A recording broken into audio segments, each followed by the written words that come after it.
tanging salitang Tagalog na gusto kong laging naririnig. Banayad. Pinipili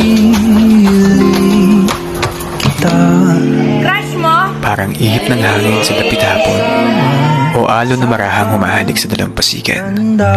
Paalala na sa gitna ng pagmamadali ng mundo, may mabuti sa pagiging marahan.